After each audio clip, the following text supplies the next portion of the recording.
მარტო ჭამია დათვი და მელა ზღაპარი.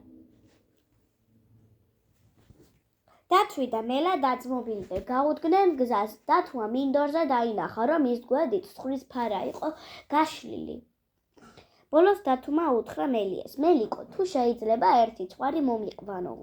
მელიამ უთხრა: მე მწყემსები გამომეკიდებიანო და შენ ერთი ცხვარი მოიტაცეო, მაგრამ უჩემო და არ შეჭამოვო.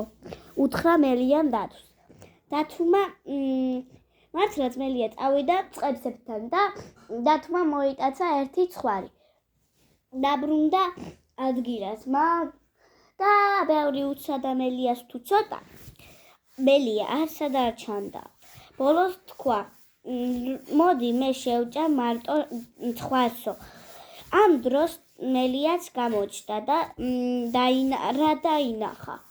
ცხვარი აღარ იყო. დათუნიას უთხრა მელია: დათუნია, ცხვარი რა უყავი? დათუნიამ დაიფიცა: მე არ შამიჭმიაო, ერთი მგელი შემხტა გზაშიო და იმარტა მტაცაო. მელია ძალიან გაუწყენდა დათვს, მაგრამ რას იზამდა გულში, დათვის ჯავრი ჰქონდა ჩადებული. ბევრი იარეს თუ ცოტა ერთ მინდორზე მელიამ დაინახა, რომ ცხვრის ფარა ერთ კაცს მიწაზე ცხვრის ქონი დაუგიაო და გვერდით ორი ხაფანგი გავუშლიაო. მელიამ დათვს უთხრა: დათუნია, თუ გინდა იმ ხესთან მიდი და ქონს არიგებენ და ჭამეო.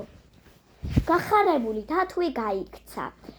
ორივე ფეხი ხაფანგში ჩაყო და დაუწყო ქონს ჭამა. ამ დროს ხაფანგი დაიხურა და დათვი შიგ მოეწყო.